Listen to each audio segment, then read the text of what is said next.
Hello mga kapromdi, magandang araw po sa inyong lahat at nandito po ako sa harapan ng SM North Mall at Trinoma Mall dito sa North, between North Avenue, West Avenue, yun ayun. So ipapasyal ko kay kapromdi dito sa malls, sa dalawang malls, Trinoma and SM. So bago ako uwi ng Bicol, gusto ko munang Bicol dito at gusto ko ipakita sa inyo kung ano nang itsura ng SM North Edsa at Trinoma Mall. So ayun kapromdi. So ngayon, nasa gitna ako ng Edsa pero nasa overpass ako kapromdi. So kaya medyo konti lang yung mga dumadal ngayon dahil ayun kakatapos lang ng ng Holy Week. So kaya kukunti lang yung mga tao dahil nasa probinsya yung mga artista ngayon, kaya kukunti lang mga tao dito. Pero ewan ko lang sa loob ng mall kung maraming tao, kaya titingnan natin kung ano na nangyayari sa loob ng mall kasi expected ko na halos walang tao ngayon dito sa mall dito sa Metro Manila dahil alam ko na sa probinsya sila sa mga bakasyonan. So tara kapromdi, mamasyal muna tayo dito sa malls at ayun, ikutin natin yung Trinoma at SM North Edsa. So bago ang lahat, ini-invite ko muna po kayo mag-subscribe sa aking YouTube channel at huwag niyong kalimutan i-touch yung notification bell para updated po tayo sa aking mga bagong post na videos. Tara kapromdi, pasyal po tayo.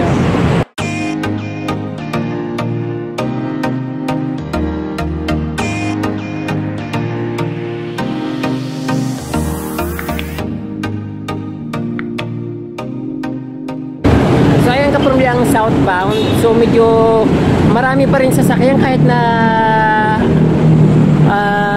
kukunti na lang yung mga tao dito, pero buwaba pa rin ng mga sasakyan galing north at siyempre yung papuntang north. So ayan kapromdi, napakarami pa rin tao dito ngayon. So titingnan natin doon sa mall kung anong klase ang loob ng mall at kung gaano karaming tao. Tara.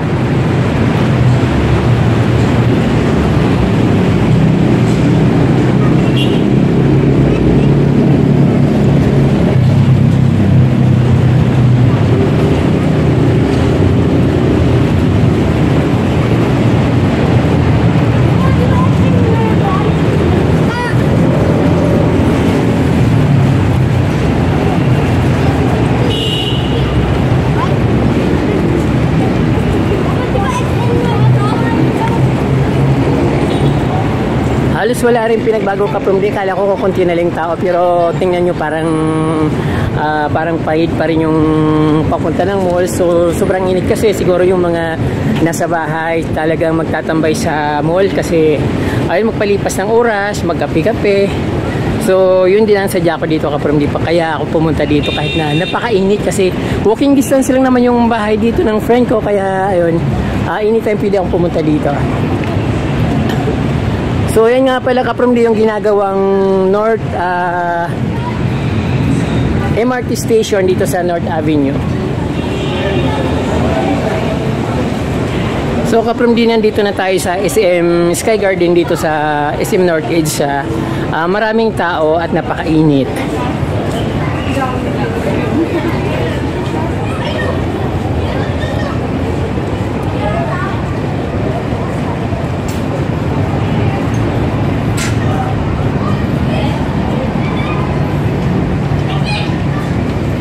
So masarap mag-ikot-ikot ngayon dahil hindi ganong ka-crowded yung mga tao ngayon, medyo nabawasan.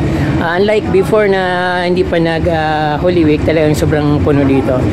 So ayan, ngayon nasa mga coffee shop yung mga tao at ayan, punong-puno.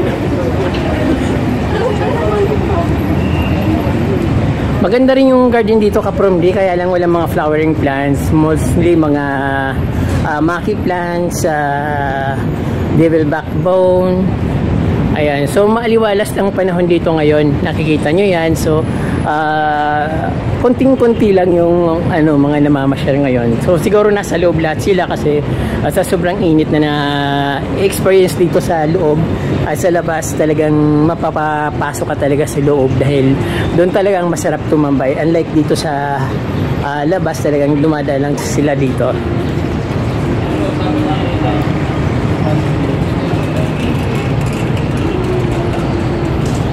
So ayan, nakikita natin yung Sky Garden dito sa SM North Edsa.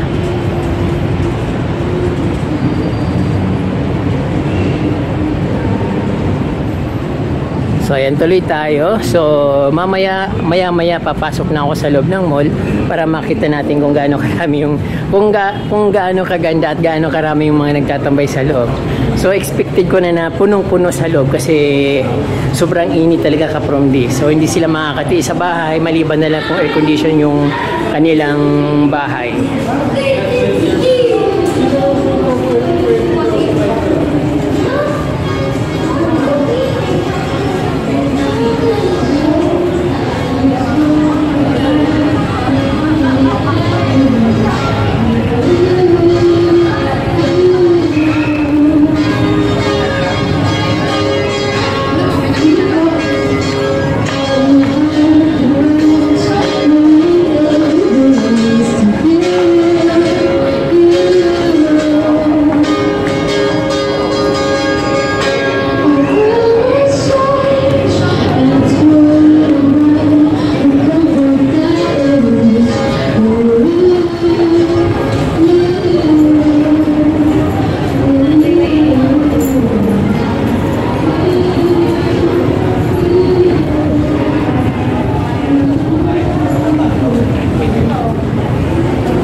So papasok tayo ka-from sa SM Annex. So mas magandang mamasyal dito sa SM Annex dahil malamig dito mas compare doon sa main building, kasi sa main building sobrang daming tao, samantalang dito sa SM Annex medyo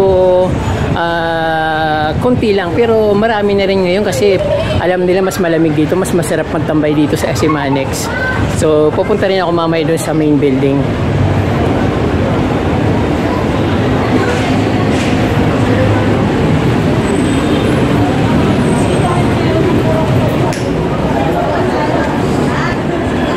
So nandito na tayo ka-from sa loob ng SM Annex at ito nga marami rin tao, pero mas masarap yung pakiramdam dito kasi mas malamig.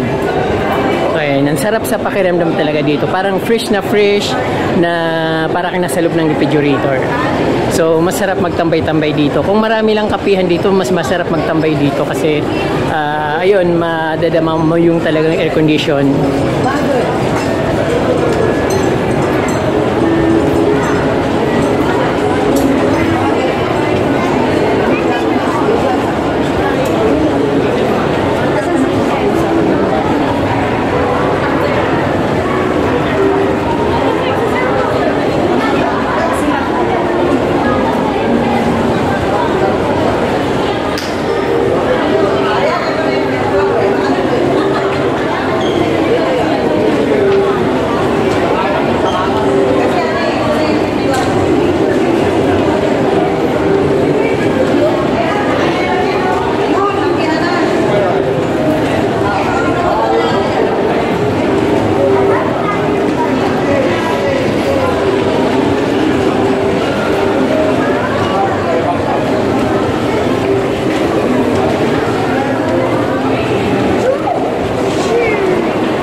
Ang sarap talaga ka-from din, napakalamig. Favorite place ko itong SM North Edge sa Annex kasi yan, ang sarap magtambay.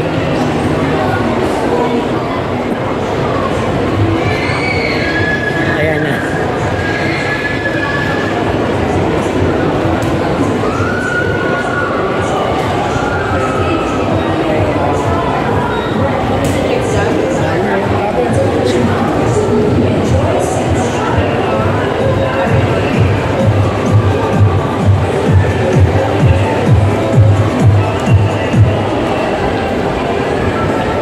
Ayan na. Sarap talaga.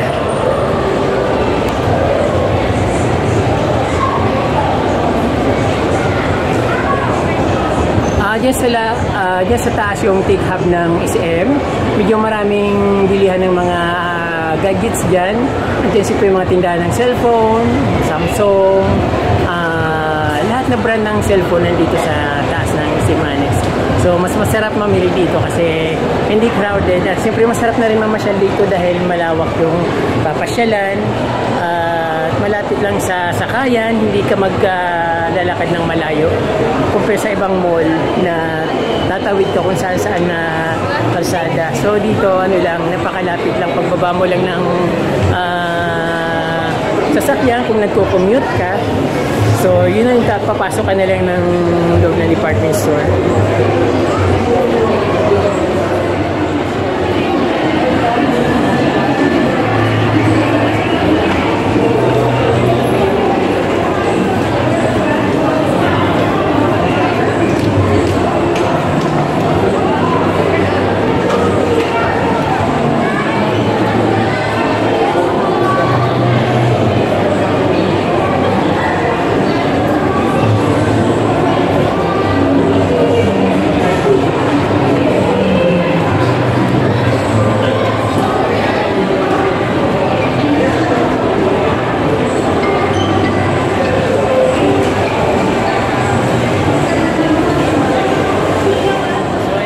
Pupunta tayo ng Tech Hub at ayun, titingnan natin kung ano mga bagong labas sa cellphone.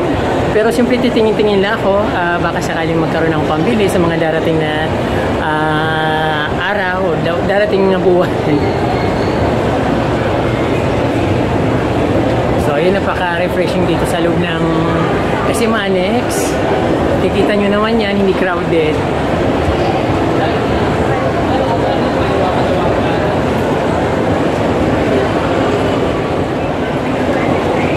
Dito sa fourth floor, dito yung ibang mga cellphone brand na mabibili. Andyan yung Honor. Yan, marami dito. Dito rin yung Power Mac, Samsung. Ayan, nandito rin sila. Vivo, nandito lahat sila. Mayroon pa sa taas, pero mas dito, mas maraming bilihan. Sa taas yung para mga reseller, dito yung may mga outlet sila. Reseller din naman yun. Pero ayan, mas maaliwalas dito banda sa 4th floor compare sa 5th floor.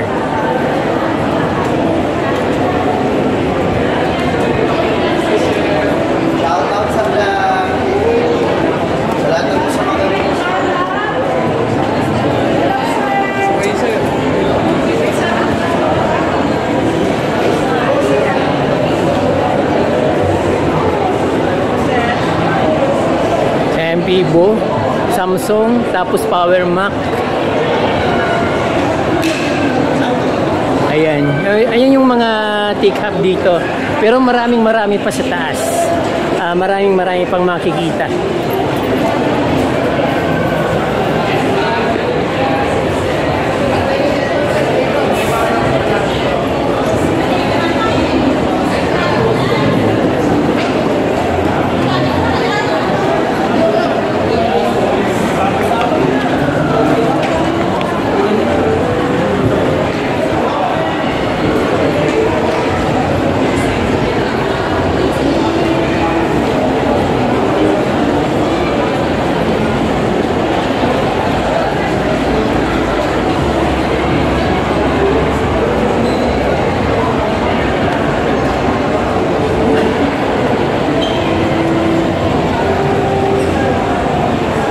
So ayan, naikot na natin kapag yung buong 4th floor. So bababa na ako at gagabihin na yata ako. Malayo-layo pa yung uwian ko.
ayun ka-from D, lilipat na tayo ng Trinoma. Medyo sobrang daming tao dun sa main building ng SM North EDSA, kaya ayun, diretso na ako ng Trinoma para makapagkape na ako doon.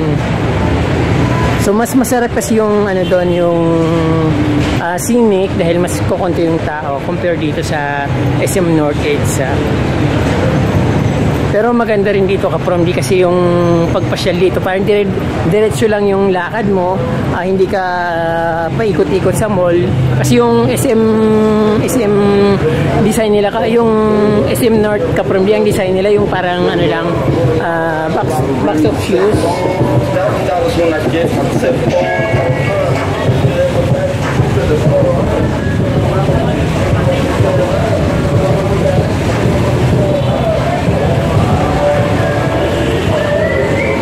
Nasa SM Sky Garden tayo ka-from D.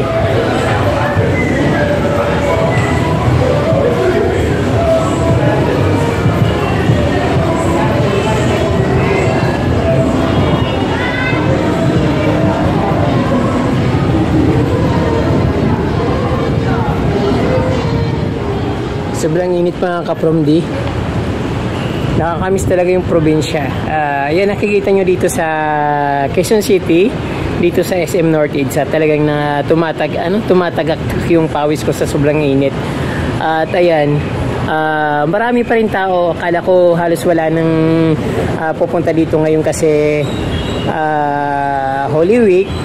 At siyempre, alam ko umuwi ng mga probinsya yung mga tao ngayon. Pero ito, sobrang dami pa rin ng mga tao na nasa mall, kaya lumabas na ako. Pero siyempre, nagtatambay sila dito kasi malamig.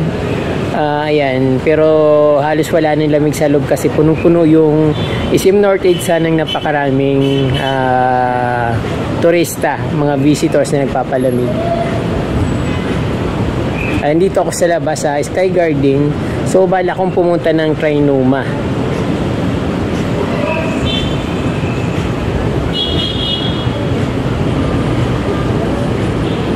Nakakatamad din maglakad kasi mainit. Dati kasi meron ditong bridge connecting SM and Trinoma dito sa North Avenue. Pero ayan, may ginagawang station ng LRT or MRT 7 yata tawag dito, from Bulacan hanggang dito. So all around Metro Manila na to, parang direct na sa LRT, MRT, ganun, no? Papuntang south. So ayun, so ngayon pupunta ko ng Trinoma kasi punong-puno dito sa SM North EDSA. So maglalakad ako ng konti, syempre mainit, at ayan, sobra talaga.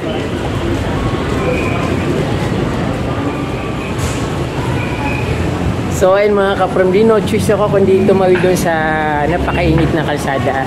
So medyo malilim naman dito kasi dadaan ako sa ilalim ng bridge, sa ginagawa ng construction ng station ng MRT. So ayun, papunta tayo sa Trinoma ngayon. At doon na lang ako magka-coffee kasi dito sa SM punong-puno. At nakikita ko yung mga coffee shop, talagang siksikan sila. So dito sa Trinoma kasi hindi masyadong ganun ka hindi masyadong kasiksik yung mga tao.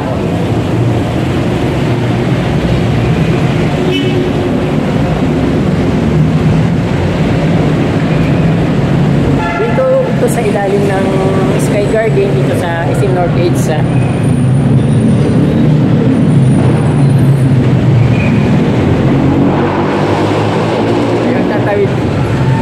Ayun, tatawid ako dito sa ilalim.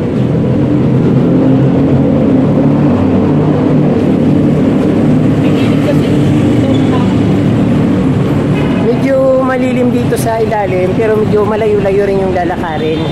Kasi yun nga, may ginagawang construction dito, station ng MRT. So yung dating bridge tinanggal, kaya dito sa ilalim dumadaan.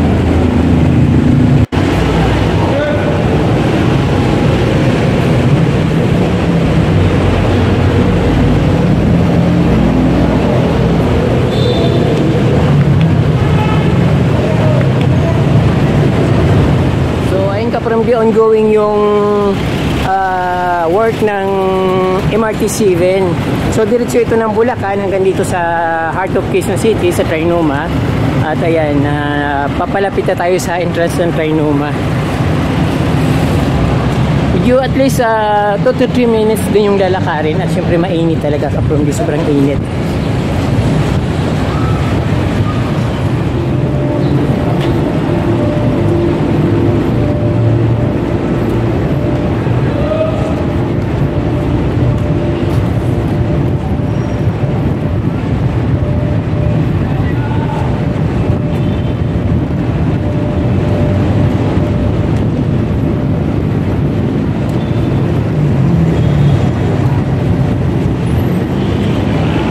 So ayan naman kaparmdi yung Vertis North. So may ongoing silang ginagawa na parang isang condotel yata itong ginagawa dito, pero meron na silang 3 building doon sa na nagawa ng Vertis North. Saka andyan din yung Solaire North. So ayun kaparmdi, papasok na tayo sa entrance ng Trinoma Mall.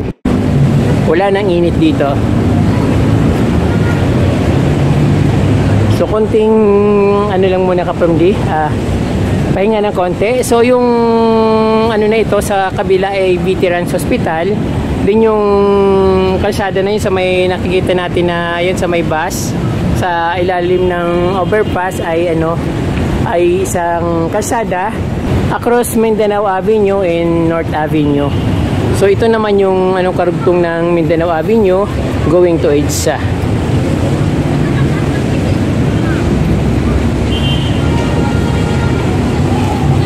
So ayan, papasok na tayo sa mall dahil alas 3 na ng hapon. So magko-coffee na ako.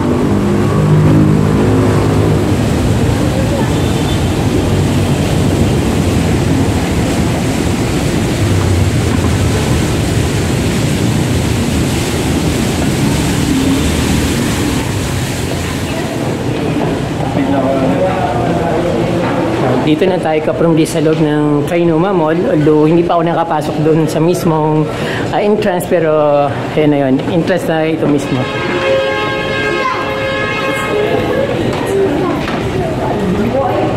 So ayun, nandito na tayo kaparmdi. So mas magandang mamasyal dito kasi hindi masyadong crowded at siyempre malamig.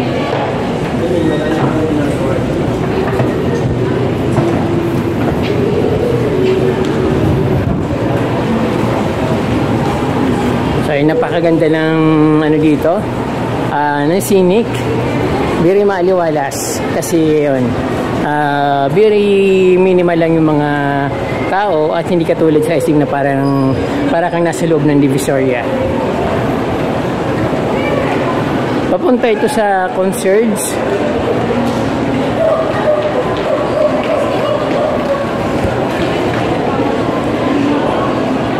So ayan kaparmdi, nandito tayo sa loob ng Trinoma Mall at syempre masarap yung pakiramdam dito dahil napakalamig at kukunti lang yung tao. So yun ang gusto ko dito kasi very maliwalas yung dating niya at ayun, hindi ako nasusufokin sa sobrang daming taong namamasyal kasi kukunti lang.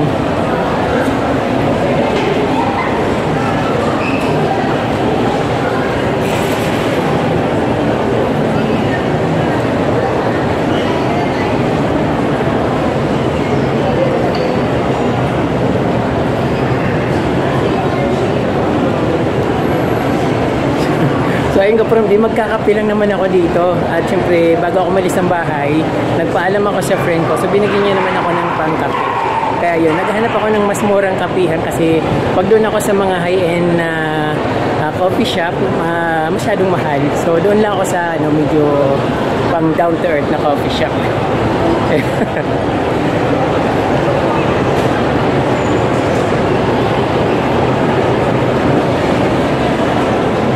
Walang activities ngayon kasi kakatapos lang ng Holy Week at Holy Week pa nga ngayon.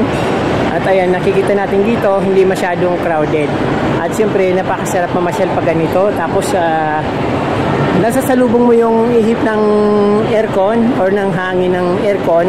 So, ang sarap sa pakiramdam, lalo at napakainit sa labas. Tapos, paglabas mo, para ka naman binoblower ng hot na blower. So, ayun. seen a lot of change, been through a lot of pain. Some things are not the same as they were a year ago, but all will be okay. I move on each and every day. The past is where it stays, way back a year ago. I've changed for the better this time. I thought I would never be fine. I strive just to say I'm alright, and for the first time in a long time I'm alright. I've seen a lot of change, been through a lot of pain. Some things are not the same as they were a year ago, but all will be okay. I move on each and every day.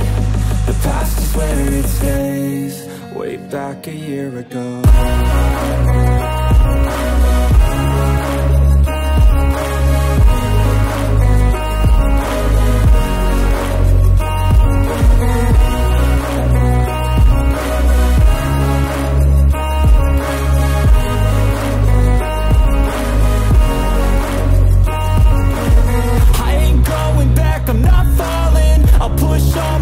And call all in, I'll bet on myself, you keep stalling. I hear destiny and it's calling. I'll keep my head up high through the downs and lows, and we're all going live. Still nobody knows, but I'ma choose what's right and take what comes and goes. And ain't no one in life holding me back no more.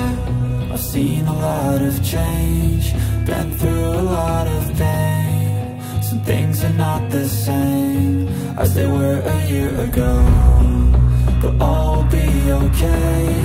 I move on each and every day.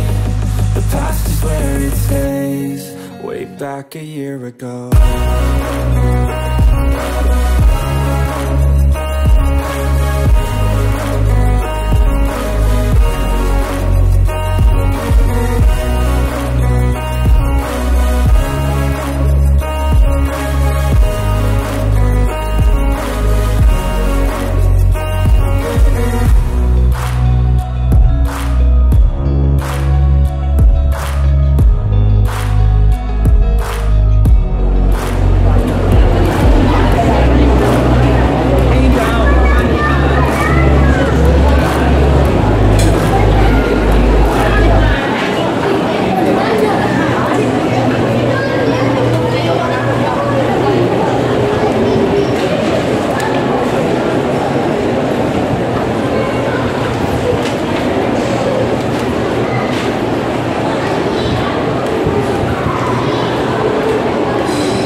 Nandito yung mga high-end boutique in shop.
The Gap, my favorite brand.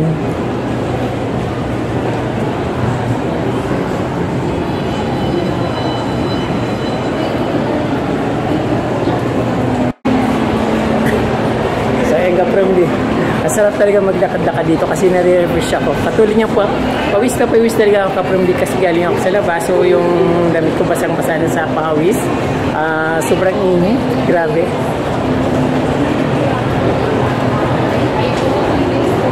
Masarap mag-shopping dito kasi ayun, nakikita nyo parang maraming shop tapos kukunti lang yung shoppers. Then parang ano lang, parang kahit titingin ka, okay lang. Sa iba kasi pag tumingin ka tapos andyan na kagad sila, hindi ka nabibitawan. Hanggang sa makabili ka na hindi mo naman gusto. So ayun, dito papabayaan ka lang, titingin ka lang, ganoon lang naman. Parang nag-window shopping. So pag may pira ka na, mabalikan mo. So ayun, ganun ang masarap dito sa Trinoma. So hindi masyadong active yung mga sales ladies nila. So hayaan ka lang, medyo may class yung dating. And ganon din naman sa Shoemart. Same din naman yung doon strategy sa mall, sa mga shop. Ganon din naman doon sa Shoemart at dito rin sa Trinoma.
Ay mga kapamilya, dito na ako sa Trinoma at dito na ako magkakape dahil mas mura dito ang kape, yun lang ang afford ko.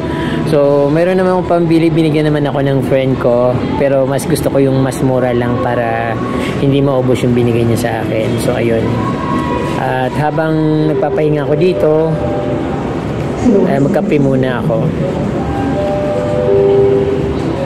So ayun mga kapamilya, dito na ako inabutan ng merienda dito sa Trinoma, kaya dito na ako magkakape. Pero yun talagang sadya ko dito para magkape kasi sa kabilang mall napaka-crowded, tapos dito konting-kunti lang. So masarap magmuni-muni at magpahinga sa medyo isang lugar na hindi crowded.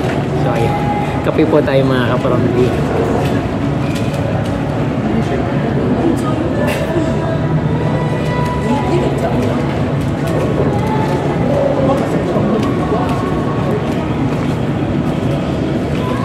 Napakasarap ng coffee at napakatamis ng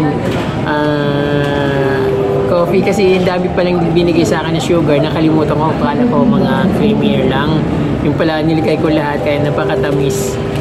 So inom na lang ako ng maraming tubig kasi hindi naman maganda sa katawan yung pag sobrang tamis ng coffee or anything na kinakain na sobrang tamis, kaya dapat maraming tubig yung iniinom. So mamaya inom ako ng tubig para matunaw yung mga sugar na na pumasok sa katawan ko dahil sa kape.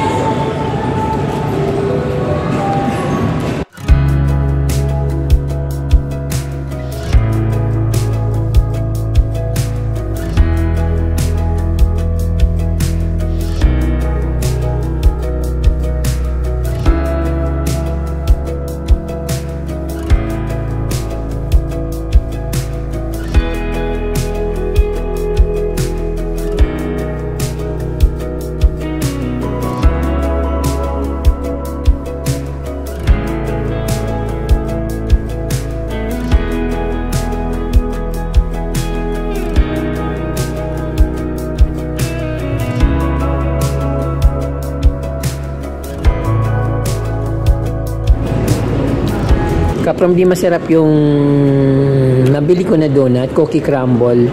Hindi siya masyadong matamis. Ayan, hindi siya matamis. Masarap siya, medyo malutong yung mga parang yung nasa ibabaw. Ayan. Hindi ko alam kung ano tawag yan, pero parang sugar siya, pero walang tamis. Yan, siyempre masarap yun ng kape. Cookie crumble ka from the cookie crumble. Seen a lot of change, been through a lot of pain. Some things are not the same as they were a year ago, but all will be okay. I move on each and every day. The past is where it stays, way back a year ago. I've changed for the better this time.